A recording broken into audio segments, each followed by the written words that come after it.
Hello guys, and welcome to a new Star Division 2 video today by me, Vulcan. In this one, I have for you game 3 of a best of 5 between Gonzo and Onord in the grand final of Season 7 of the Star Division 2 League. I'm going to be joined once again by Attack Power. Good morning, good evening, and good day. Super excited to be here. Yeah, and today they're going to be playing on Shidrin. On our left, we in the red team playing on the Soviet or Allied side, I should say. We have Gonzo using the 2nd New Zealand and the Maverick deployment type. And on our right in the blue team, also playing on the Allied side, we have Onord using the 44th Guards Rifles and the balanced deployment type. So what are you thinking here, Attack Power? These are two very standard strong divisions. 44th probably a little bit stronger than 2nd New Zealand. 44th is a terrifying division to play against. It has off-map forever. Essentially, it's got Tu-2 bombers in the air tab, which are extremely strong. You get lots of T-34-45s, T-34-76s. You have your standard Soviet infantry loadout. It's a great division. If you get to choose it, you probably should. 2nd New Zealand, great infantry. You get a lot of good staghounds, things like that. You get the English fighters and things, diggers, hoplites, a really solid division, and of course Shermans. Yeah, lots of Shermans. Well, I mean, both sides getting Shermans. The Emcher on the side of the 44th. Oh yes. Standard M4 on the side of the New Zealand, although no, I don't think New Zealand division gets quite a lot of them. I don't think 44th gets MCHs. They don't. Is it not one of them? No, it's not one of the MCH divisions. And the T-34-85s. Yeah, it's a 34 division. Okay, I must be getting confused with another one. I think it may be the 9th. Yeah, they don't have any MCHs. No MCHs for the Soviets this time. Well, there we go. So, yeah, both of them back into comfort picks, I would say. You know, they're definitely more common 1v1 divisions. Onord onto the 44th instead of the 25th. I'm sure you're more happy about that, Attack Power. Yeah, well, he actually has a chance now. And I will say it was really interesting looking over their bands. Really consistently, the things they seem to be most afraid of. 17th SS, 1st DFL, Lovash, which I thought was interesting, and 2nd ID, Indian Head. These were the ones they basically banned almost every game. I found that really interesting. Yeah, I think 17th is obviously quite a common one. Yeah, that one's very strong. That makes sense. Along with I forget what the other one was I said that made a lot of sense to ban. Oh, 1st DFL. 1st DFL. Yeah. You know, those two I can definitely see. But 2nd Indian Head, it's a good division, but I didn't think it was so powerful that they felt the need to ban it every game. And 1st Blindata came up a couple times too, which is a solid average division, but not one I would put in a Div 1 ban list. Yeah, it's a bit of an odd one because you do have like reasonably good infantry, and then it's like supported by a ton of Panzer IVs. I don't know really like how effective those would be. Yeah. Either way, let's have a quick look at what's going down here because the game's already underway. Certainly very comfortable. Yeah. So we've got machine guns on the top side, a couple digger leaders, got the Greek snipers, 3 of the staghounds, 2 hoplites with the Catadromis and the Wolverines. At the back there with 1 Sherman, staghound to the mid. We've got the hoplites with the Catadromis, another P2 actually coming out from Onord at the start with an IL-2 cluster plane on its way. Oh my god, the HE one. Aren't these things horrendously bad? It's going for those 3 diggers and the double hoplites on the bottom side, will it? I need to see if this does anything at all. Oh my god, it did a reasonable amount of damage there. I thought these things were unusably bad. They were buffed at one point, but then people still didn't use them. I still think that they're not that great. But yeah, I don't. On the side of Onord, he's got the PTRS unloading here. Not going to be able to snipe anything with that. But we got this topside engagement going on with the 2 SG-43s and the 2 OBs. Stackhounds are going to have to do a lot of work here. Yeah, the OBs should help them win the infantry, but if the staghounds get too involved, now this T-34-85 should make quick work of all 3 of these staghounds. Yeah, that T-34, especially with the 2 2-star veteran at sea, will be able to shoot nice and quick. I think one of the OBs took out one as well. Baltimore coming in here to try to swing it back in his favor. This IL-2 still flying. Onord does not call his planes back. Yeah, he likes to use these attack planes as sort of interceptors for these bombers, and I think it can sometimes work, but in this case, I think the Baltimore's just clean out, unless the 37 ends up shooting it down, which I don't think it will. 3 Gavardia moving onto the hill there with the Tankos. On the bottom side, PTRS is going into position, and 4 Avtos in the town for Onord. So looking for those close range engagements against the Diggers and Oplites. Yeah, that's his best chance. The Diggers and Oplites definitely outgun his, standard Soviet infantry, pound for pound. So if he can get in close, though, he can definitely take advantage. Yeah, Oplites they're an interesting one. They've got like decent sort of long range engagement tools, and then the Brents can also fire at like close ranges in trees. Yep. But against an Avto, they're just going to get completely outmatched. So need to be really, really careful as they're moving through that town. Yeah. So these Wolverines starting to move up the hill a little bit. This T-3485 is kind of dominating this area right now, but we're finally engaging up on the hill. The Sherman 3 will definitely help him basically push off all these Gavardias. Yeah, although the Gavardia's really putting the pain on the Oplites right now, and the Canadromus did manage to use its smoke to get into the heavy cover, but the guard's just going to be moving away from that whilst maintaining control over the flag. Good use of veterancy again from Onord, keeping those Gavardia up to 2 vet, and the Tanko's now going to be coming in. They're going to be able to deal with the Canadromus at close range. Yeah, Gonzo this time as well has a lot of veterancy on his troops. He has 2 Digger leaders up north, so he's definitely trying to take advantage of that as well. Down south, the Avtos are kind of held up because they can't jump close enough to actually engage these infantry.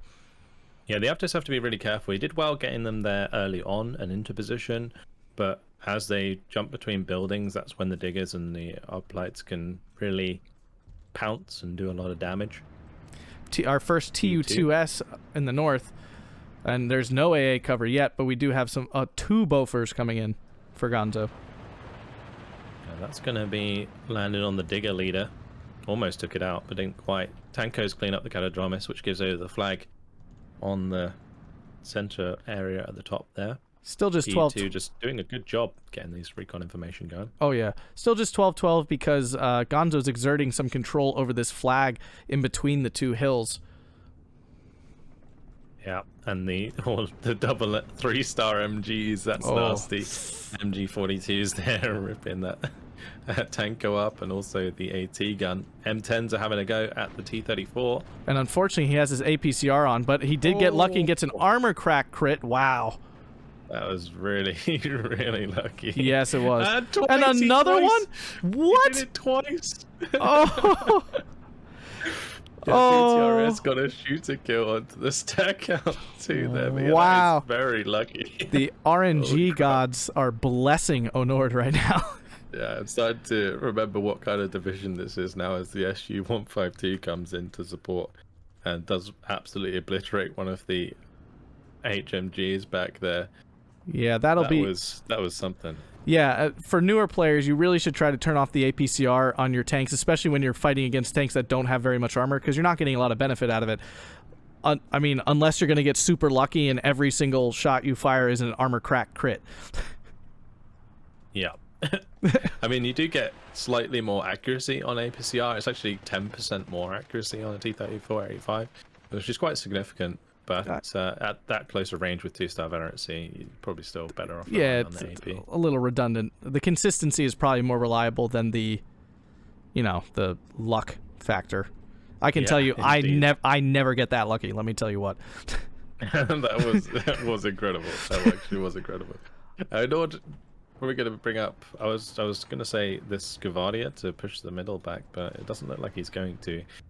It's kind of odd. I see this sometimes where there are positions where flags are quite easy to take back, and yet players kind of don't do it for a little while, when this could be, a good solid few minutes where he gets a 1-tick over Gonzo, which could make a big difference in the long run. But IL-2 coming in on the bottom side for a bombing strike onto the Oplites. They actually delete that squad. Wow. That is one way that those can be really good, and I have noticed this before, is the HE is really good against units in buildings, because it hits more. Because it hits the building, and because it hits the building, it hits the squad as a whole. Interesting. As opposed to when they're in the open. Yeah, I mean, honestly, the unit does not come up often. It's in, 2 divisions, maybe 3 at maximum. So it's not like a common unit you're running into. I was very jaded from the beginning of the game when those things literally did nothing. Like, they actually did no damage. They pinned them down. That was it. Yeah. E-34 again firing the APC out at the Sherman. The Sherman's not getting its gun down because of gun depression. So the T-34 is going to be able to get almost a third shot off there. That would have got the job done. But Baltimore gets another huge bombing run in. Gonzo's already... He must have called in at least 2 of these already, because they've been flying a lot. There was one down south as well earlier. Yeah, that was nice. Managed to kill a couple of squads. A 17-pounder lasted 2 seconds as the Su-152 landed a shot and the OB followed up. Now T-34 down to its AP shells. Now the other 17-pounder is taking shots at his T-34, and it doesn't look like he has noticed yet, because that is not a good matchup for him. It is being pinned, though, by the SG pretty fast. Oh, there we go. The SU now found it. Yeah. That's got taken out very fast. And these 17-pounders, they ain't cheap. Nope. And the Sherman just goes down. The T-34. But yeah, the 17-pounders, that's going to be the second one down. That's 2 80-point AT that's just gone. Yeah, the TU, I think, got 1 bomb off, and that 1 bomb finished off the 17-pounder that was running away. Yeah, and didn't die to the 2-star Bofors as well, which is quite something. Those TUs... That's the nice thing about those resilience. Yeah, those TUs are absurdly hard to kill. They're very frustrating to play against. So, yeah, Onord here with quite a significant kill advantage at the start of this game, which is not what Gonzo needs, because Gonzo's playing Maverick. So basically Gonzo in this game is on a time limit up to the 20-30 minute mark. If he hasn't won by then, it's pretty much Onord's game. And particularly with a division like the 44th, where you can build it quite late heavy with like the T-34-85s and all these Su-152s to back you up, they're certainly going to get the better of the medium armor that Gonzo has in the late game. Yeah, and I mean, this is definitely not a good... You know, you do not want to be a Maverick player in Phase A and be behind the balance player. That is obviously very bad. And Onord's already got a great position on this hill with both his T-34 and his Su-152. Basically, he can bully these Shermans all day. These Shermans can basically not beat these T-34s, and since he already lost his... were they Wolverines? I'm forgetting which AT tank. The M10s. Since he already lost those, he's actually going to be in a lot of trouble here to get back on this hill. Yeah, and both of his AT options in the form of the 17-pounders as well. Oh yeah, I forgot about that too. So he's in a bad way. He's in a bad way right now. These Shermans, you know, they're not going to be able to do anything against T-34 at range. They might be able to try and do something at long range, but TU2 now coming in for the bombs onto the town, as the diggers and Avtos did move up and get caught out by the Avtos completely. Yeah. Juicy bombing strike. Wow, that could not have been more perfect. That spread landed basically on both units. The Avtos getting a lot of value here. This is what Onord needs his Avtos to do, is take out 2 infantry for each one of them, and he's going to trade really well if he can do that. Yeah, well, he just waited for Gonzo to make the push, and then he's just going to punish him for it. Here comes that IL-2M with its magical HE bombs that I now need to try. It's going to do loads of damage, though. Wow. Okay, I got to try these out. Out of the building, it's not going to take as much damage. It's an odd one. It's a very odd outlier of an aircraft that we really don't see too often. But yeah, I have noticed that, particularly when watching, like, I guess like newer players use those kind of aircraft, not knowing that they're kind of crap, but then like accidentally doing something good with them. Yeah, and then they're like, "Oh, this is the greatest plane I've ever used." I'm like, yeah. It's not, but you know, now you're making me. I'm questioning myself now on this. We're gonna see you use cluster HE in Division 3 now. Oh yeah. Well, I'm not much of. The thing is, I'm not much of an allied player myself, so it's unlikely I'll be, you know, playing these divisions often to use them. 44th, though, I mean, if no one banned it, I'd probably use it because it is really strong. He's got an 85 mil coming in up top here. I mean, again, the 44th just has everything. It has everything you need to win a game. It's got great AA, it's got great infantry, it's got solid, you know, your solid Soviet infantry, it's got good armor, and then it's got yucky, disgusting off-map for days. T-34 is currently pushing up this hill very aggressively towards these Shermans that are in the light cover. He's not happy about that. Bomber strike coming in from the Baltimore onto the guards into the center. Now that's not really going to prevent these guards from pinning down the uplights and making more ground, but Maybe if the No. hoplites come in from the bottom side tree line there, they might be able to catch them out in the open. Now, thankfully... Oh, there we go. Sherman takes out the T-34-85 on the hill. I was about to say, thankfully for Onord, he drove far enough up. Oh, and now the SU-152 HE damage kills the Sherman. Wow. Those guards are going to be careful. They almost got double surrendered. That was lucky that they didn't, honestly. Yeah. Yeah, but that SU-152 getting the shot back there was very, very awesome. That was fun. Oh, on the bottom side, PTRS in the church actually takes out one of the transports before it unloaded. That was unfortunate. I didn't quite see what unit it was that was lost, but that's a lot of infantry coming in on the bottom side. Yeah. Well, and I just realized, too, those infantry wouldn't have surrendered. He does have a Tanko Komroti there, so they are anti-surrenderable. Cannot be on surrendered. the top side, OB takes out another 6-pounder. The guards are getting on top of the 6-pounder on top of the hill as well, unless this Boston can stop it. Yeah, this could be a lot of trouble for Gonzo, because if... I mean, Shermans are already going to struggle against the armor just to start, and if he's losing all his AT capability, he's really going to have no way to take care of him. And Yeah, the Baltimore goes down. Guards will probably get surrendered, though, so it's going to clean that up. But yeah, losing the Baltimore does definitely suck for Gonzo. It was interesting because Gonzo brought in the 6-pounder on the bottom side, then drove it all the way up behind the ridge here, so that he could maybe get up onto the top in the tree line and then try and side shot some of this armor that Onord's using. But it just hasn't had any success with this AT in this game at all. Now, this Digger Piat is going after this T-34-85 on the hill. He actually really needs to kill it. Will the Piat disappoint? Of course it will. Of course it will. Because Piats are horrendously bad and terrible. The Sherman does get penetration there on the SU-152. T-34 actually misses, I think, with that shot. Don't let anyone tell you otherwise. Piats are horrendously bad. SU-152 did get a shot off, which damaged the Sherman, and then T-34-85 managed to finish it off. But the 85 takes out the Wolverine. Yeah. Nice kill there. And the then Wolverine's misses. to kill the SU-152. Oh, this is no. really bad. Like, all of these engagements are just so terrible. Track broken on the SU-152. Oh, my goodness. The OB to get the HE kill. Like, what? What is going on? TU2S coming in onto the top hill.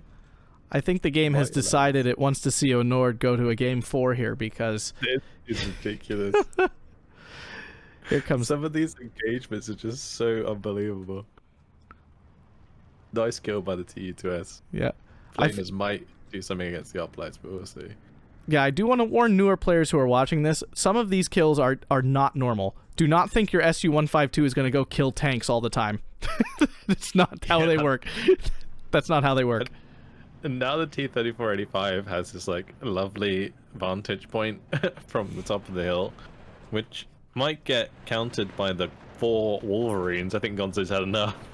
Yeah. So he's like, you know what? I'm sick of these T-34-85s. I'm just going to bring in 4 Wolverines. It will surely do better than the 2 Wolverines that I brought in both times. Yeah. And I've lost both times. Now down south, Gonzo is making a huge push with a lot of infantry. He has wiped out the front defenses, but he has no air defense against this magical IL-2 that has done so much damage already. And you can see it did do way less. Yep. Yeah, it's not in the building that time, so the IL-2 not doing as much. But there's a T-34-85 to lock down this road, basically. So things are back to 12 to 12, but we are 15. The situation for Gonzo right now is really bad being in Maverick deck. Yeah, he's only got 5 minutes left of his increased income, and he's not in a strong enough position yet at all. Nice kill by the TU2S onto the Flamer unit. One of the stronger close-range infantry, taking that up definitely allows Onord to leverage some more of his close-range advantage with his Avtos and Superi. The T-34 is engaging these Wolverines, but the Wolverines are out of range, which is not good. Here's 17-pounder. 1944 variant, where it has 2,000 meter range. Yep. Here's a 17-pounder, though, to fight back, but the T-34 is saying, nah, I'll pass. Oh, no, wait, he stopped again. Oh, no. That 17-pounder is going to struggle to hit it, though, because the thing is with 17-pounders, they take ages to aim. And They also only have 45% accuracy, so they often miss their first shot. And if you take a shot from like a tank like it just did, then you get into a position where the 17 pound is just missing and the tank just wins the engagement. But these Wolverines, something to point out is they don't get the APCR that the Americans get, which is quite a big deal in this sort of matchup. Yeah, they are gonna. I mean, they have 130 meter penetration, and the T-34-85's got 110 millimeters of armor, so they do have, enough to pen, but it's not going to be a definite thing for sure. Yeah, well, it's like with the APCR of the M10, it's usually like 180 at 2,000 meter range, right? So the T-34 would just get sliced to pieces at long range, but the Wolverines now need to get closer in order to deal with the T-34-85, and it's put them in a position where they're caught at the bottom of that hill, and they're not really going to be able to get their shots on target. All right, so we're having a TU-2S party down south, and once again, Onord is not evacing his bombers right away. Now he finally is. That one went one loop round. Yeah, maybe to support his buddy. Who knows? Yeah. Usually you just want to like queue the evac order if it's like a bomber, unless like an enemy fighter comes in and you want to kind of like dodge it somehow. Yeah, hold shift and press V after you call your plane in, and it will immediately evac. You could also just do automatic Winchester for those of you who aren't very good with your micro, but you are surrendering the option of microing your bomber away from a fighter then. Oh, the nice transport snipe onto the engineers from the sniper there. Just bang bang right into the Jeep, takes it out, and it's starting to clip some of these field engineers as well. This is just a really bad spot for Gonzo if he's relying on field engineers to push forwards like this. Yeah, I mean, when you lose this hill here, if you have any sort of long-range AT, you can really make it hard for the opponent to get troops in, and they have to be really cautious, and they have to be really aggressive if they want to get past all the AT stuff, and that's what's happening to Gonzo here. And again, he's almost out of Phase B, so he's going to be down on income, and he's still down 4 flags right now. Oh, 2 flags. Yeah, and all Sorry, of these 2. field engineers still getting ripped to shreds, and the 17 pound is losing to the T-34. Yeah, it's embarrassing. Down to 1 health now. Oh, there it goes. Got the shot. 1 health AT guns are the deadliest. That's just how it is. 140 mil off map. Might manage to take out these snipers. I'm not a huge fan of the 140 mil off map. No, it doesn't really seem to have the lethality that the 150 mil does. Yeah, you would think 10 millimeters shouldn't make that big of a difference, but apparently it does, because it's way less deadly than the 152. Yeah. Onord's cleaned out the hill with the Gavardia. That's a nice job there. 15-9 now for Onord. Yeah. And we're only 1 minute from Phase C, where Onord's going to be doubling the income, more or less, of Gonzo. Yeah, and the issue is for Gonzo too. He finally killed that T-34-85. That was one of like 15 of those. Yep. There's so many, and even these T-34-76s can deal with Wolverines because the Wolverines have such light armor. So these 2-star T-34s are going to be hunting on that top side to take out that turret-stuck Wolverine, which is not ideal for Gonzo. I was really hoping here this Gavardia DP would be able to kill a Wolverine with his PTRD. That would have really sealed the deal there. Yeah. TU2S might be able to do the job there. Yeah, TU2S is down south. I mean, he's been calling these in relentlessly, and because Gonzo's so behind, he can't spend the points on AA down there. And the P2 spot in the 17 pounder again. So it's just going to get clean bombed. Oh, that's nasty. That's just 80 points just gone like that. That's 1 minute of income for him now in Phase C as we do move past the 20-minute mark. Off map coming down again on the far side. Oh, the double head. Another 80 points gone like that. This is just disgusting. Yeah, and now a Sherman T-34-85 down south. The Sherman has no chance, and the T-34 just bullies it to death. Yeah, things I don't think could have gone much worse for Gonzo in this game. He should have had the advantage early on with the Maverick deck, but it just didn't work out at all. Really, really good job by Onord to just get superb value. Quite a lot of luck involved, we must admit, but either way, not too bad. Yeah, I mean, I definitely think Onord played quite well. That early play down south to get his troops into the town was impressive, honestly. It was really good, especially using this IL-2M that I dismissed as a ridiculous meme unit that then, did way better than I thought it would. He's about to kill this flamer here, which will capture this other flag most likely. Yeah, another 17-pounder went down to the SG-152 on the top side. Two more. To counter Wolverine. SG-76, is that going to take out Wolverine as well? 25 mil taking out the field engineers. Everywhere I look, Gonzo's losing units, and Gonzo's he says that's enough. Yeah. 21 minutes, 44 seconds. Gonzo is out of this one. Yeah, and I will say, this map, I like this map. I think it's a good map. It's fun, but I do feel like it's always like a total wipeout of one side. Like, I don't ever feel like it's kind of an even match. Either one side completely wrecks the other, or the other side loses horribly. It's just because once you lose that northern hill and stuff, or once you get pushed out of the town in the south, it is so incredibly difficult to recapture either of those positions. Yeah, I agree. So in the end, 2,525 kills to 1,215 losses. That's for the balanced player. That is against savage. The Maverick player in 20 minutes. That is savage. Yeah. So that's probably the right word for it. Yeah, that's what my KD looks like when I play against someone like Gonzo, and you don't want that to look like that. Like that's so. Yeah, I mean, good job by Onord. He needed this game, right? He was 2-0 down, gets one back in spectacular fashion. He does. That is. If we needed convincing that Onord had a chance to win this final, that was it. Yeah, if we look over here, there's no reason to look at the kills. Gonzo didn't really kill much. Go over to the losses here. T-3485 just it reaped death. The TU-2S and OB-25. I mean, oh my God, look at that OB-25. Yeah, killed a Sherman and Wolverine. What? A 17-pounder, a Bofors. Oh no. That was really, really bad. I think both the Sherman and the Wolverine died to HG as well. And the Stackhound died to heat. It was pretty bad. And the SG-152 is getting the cheeky kills in there onto like the Shermans and stuff as well. It's like... and if you look at all the 17-pounder deaths, there's so many. I think I see 6. Yeah. Oh, wow. Yeah, that was just rough. Gonzo just had his like AT tab deleted in this game completely. Yeah, it's just gone. A great game to Onord. This is why the 44th is a pretty feared division. This is definitely, in terms of Soviet divisions, this is the top one. I would say pretty convincingly. Not the third guards? No. No.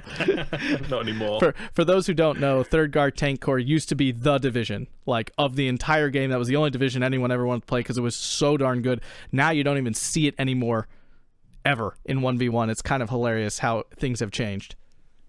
Yeah. And the HMGs on the side of Gonzo got a few kills, so we'll give him that. If that's what we're looking at, yes. All right. Anything else you'd like to say? No, great game for Onord, and excited to get into a 4th game then. Yeah, we're going to game 4, 2-1 to Gonzo still. So Onord still kind of sudden death for him, really. He needs to win the next game to stay in it. So if he can. That's it for now. Hope you guys enjoyed it. Thank you very much for watching, and we'll see you in the next one. Have a fantastic day. Yeah, bye.